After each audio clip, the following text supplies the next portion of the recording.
Obviously, when we come back, we'd like to share our experiences, especially this one. I think it was a very unique experience in terms of not only learning about the country, but also observing, understanding Armenian life in Jerusalem. What is your take? How can you capsule all we did? It's so hard, but Magda and I and the kids have been thinking about our trip all week. I'm sure we'll be talking about this for our lifetime. I think it was exciting, it was inspiring, it was motivating, and humbling to go on this trip. And I think the best part not only was the company, the Armenian company, but going with you and Addie, who really gave a personal touch. We saw where you went to schools, we saw where you met, we were at the church where you got married, and we got to meet with the priests and speak with them and learn the issues that are on their heads. So this was really a tremendous trip, and I advise it for everybody who has any inclination of doing anything Armenian. Larry, before you left, you had heard of the Armenian Quarter in Jerusalem. We all hear, we all read, we watch it on TV. What was your impression before you went, and what was your impression after you saw what you saw? You're absolutely right. Ever since I was a child, I heard about the Armenian Quarter. And, as a child growing up, as an adult growing up, we all have heard the stories of Jesus, where he was born, the streets he walked, the churches he preached in, where he was crucified and ultimately buried. But going on this trip, walking in his footsteps, being in the churches he was at, being at his tomb, being in the Armenian Quarter, it's just a whole incredible meaning to things that we've heard about. It's not abstract anymore. It's very real. And I was humbled to realize the influence that Armenians have had in Jerusalem. It's the Armenian Quarter, really, it's 1/6 of the geographic area. But for a small nation, we have an outsized influence on the rest of the world. Just as an example, one of the most unexpected beautiful moments we had is when Hagop, the jeweler, called the priest and said, "Why don't you go to the church real quick, the Holy Sepulchre, and see a service?"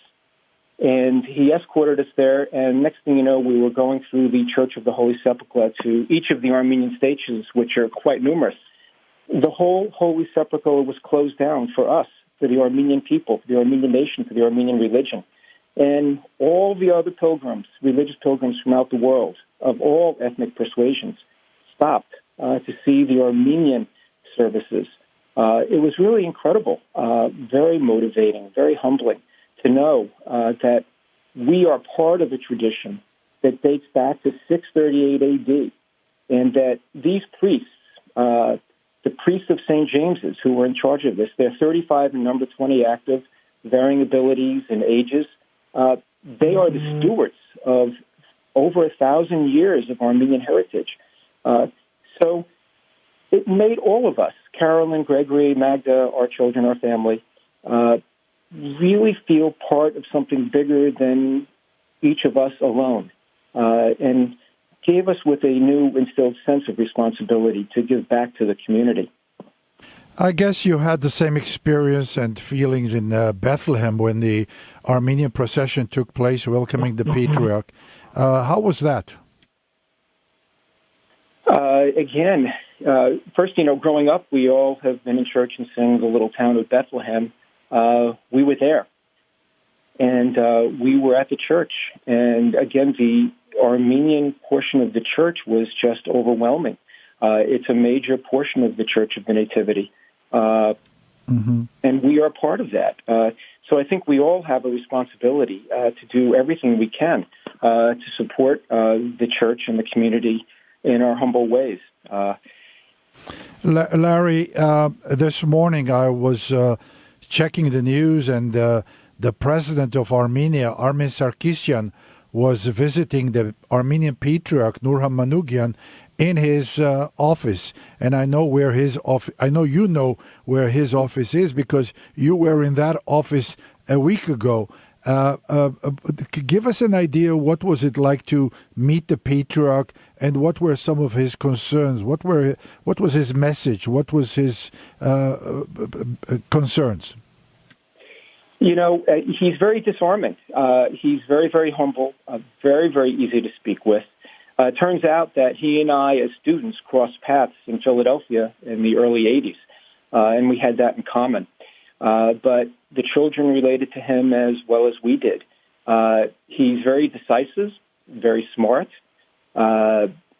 very patriotic, very quick to point out the history of the Patriarchy, how it helped the genocide survivors and housed thousands of them, some to this day, within the walls of Jerusalem, the critical role that the Patriarchy has played throughout the world.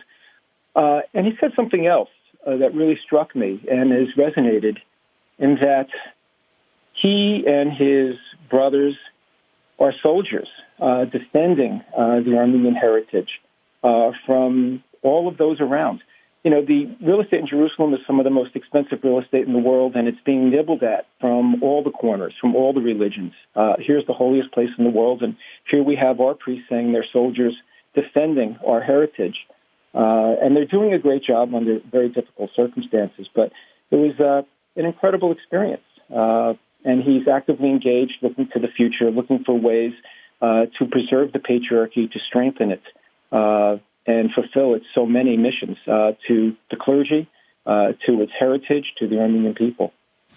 You know, Larry, there's so much we can discuss. We can discuss the Lebanese border. We can discuss swimming in the Dead Sea. We can discuss the Holocaust Museum. There are so many things we did. And when I asked your daughter, Caroline, as to what was funnest, she said camel ride. As you know, she was on a camel. And when I asked your son, Greg, what was the best highlight, he said the grottos on the border with Lebanon. What was your highlight? Because we can go on talking about this for a long time and we have to wrap it up. What was your highlight of the trip, and what is your message to the listening audience? I think the highlight was so often I would see things and say, I wish this could be better. And the Patriarchy needs this, and the Patriarchy needs that. And I saw the things that were, wow, you know, the Patriarchy is doing a great job being a steward of thousands of years of tradition. And then I extrapolated that and said, gee, you know, within APO, we're struggling to look for strategic solutions to the healthcare, multifaceted healthcare issues in Armenia, as others are looking for other issues to solve within Armenia.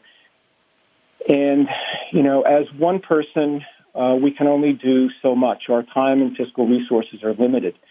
But if we each do as much as we can do, it will be great. But in addition, we need great leadership. We need a strong Armenia.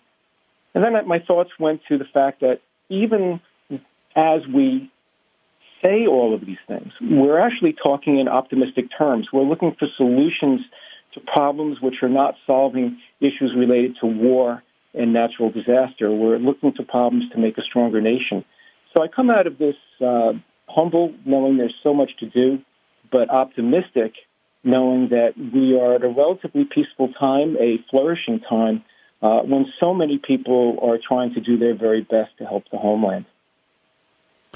Larry, doing so much for the Armenian people here as president of APO, and your comments are really, really inspiring. Anything else besides before we close? Getting back to APO, well, first, again, thank you for Addie and for yourself for being so generous and sharing your experiences and opening to your home. To all of us in the Armenian community, I encourage everybody to go. It's an awesome experience for you, for your children, for your relatives. And this won't be the first time we go to Jerusalem. The other is, if any of you have an interest in improving healthcare in Armenia, Dr. Kim Akimian, an outstanding member of our organization, is organized in a meeting this Saturday at Hackensack Medical University beginning at 9 a.m. And we will be meeting with the Associate Minister of the Diaspora, as well as major philanthropies involved in healthcare in Armenia, talking about what we need to do to improve the healthcare quality and access in Armenia. So it'll be tremendous. We look forward to your input if you can come. Dr. Larry Najarian, thank you very much. You're very welcome. Thank you.